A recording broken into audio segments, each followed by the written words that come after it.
Hello guys, so movie అయితే ఇప్పుడే complete అయిపోయింది అనమాట. సో నా ఒపీనియన్ చెప్పుకోవాలంటే ఎస్ గైస్, నాకు నచ్చింది. మెయిన్లీ చెప్తున్నాను కదా, హాలీవుడ్ మూవీస్ అంటే ఇష్టపడే వాళ్ళు అండ్ యాక్షన్ సీన్స్ అంటే ఇష్టపడే వాళ్ళకైతే మూవీ అయితే ఖచ్చితంగా చాలా బాగా నచ్చుతుంది. అండ్ మెయిన్లీ ఫస్ట్ హాఫ్ గురించి చెప్పుకోవాలంటే తారక్ కన్నయ్య అండ్ రితిక్ రోషన్ గారి ఇంట్రొడక్షన్ సీన్స్ అయితే సూపర్. అండ్ మెయిన్లీ ట్రైన్ సీన్ అయితే ఉంటది అనమాట, బ్రిడ్జ్ నుంచి దూకేది.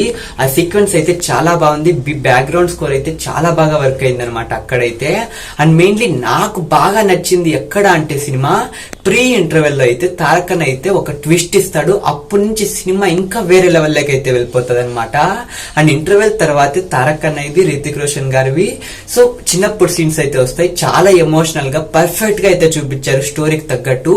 సో ఆ సీన్స్ స్టోరీని అయితే ఇంకా హైలైట్ చేస్తాయి అనమాట. నాకు చాలా బాగా నచ్చింది అక్కడైతే. అండ్ క్లైమాక్స్ లో చూసుకుంటే ఎక్కడ నేను డిసప్పాయింట్ అవుతానని అయితే భయపడ్డాను అనమాట. బట్ కానీ ఏ డిసప్పాయింట్ లేదు. రియల్ చెప్తున్నాను కదా, క్లైమాక్స్ లో తారక్ అన్న ఎక్కడ చనిపోతాడని అయితే భయపడ్డాను అనమాట. సో అలాంటిది ఏమీ జరగదనమాట. సో కేక్ లెవెల్లో ఉంది క్లైమాక్స్ అయితే.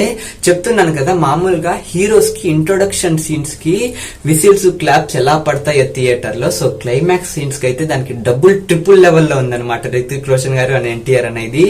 సో ఎన్టీఆర్ అన్నయ్య మళ్ళీ వచ్చి, సో రితిక్ రోషన్ గారు ఎన్టీఆర్ అన్నయ్య ఇద్దరు కలిసి అందరిని అయితే లాస్ట్ లో విలన్స్ ని అయితే చంపుతూ వస్తారు. అదైతే చాలా బాగా చూపించారు.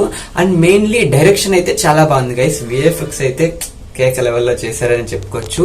అండ్ మెయిన్ క్యారెక్టర్స్ ని, ఈచ్ క్యారెక్టర్ ని తారక్ అన్నయ్య, రితిక్ రోషన్ గారు అండ్ కియారా అద్వానీ గారు సో అందరినీ పర్ఫెక్ట్ గా అయితే యూజ్ చేశారు. అండ్ డాన్స్ గురించి చెప్పాలా, ప్యూర్ ఎంజాయ్మెంట్ అని చెప్పుకోవాలన్నమాట.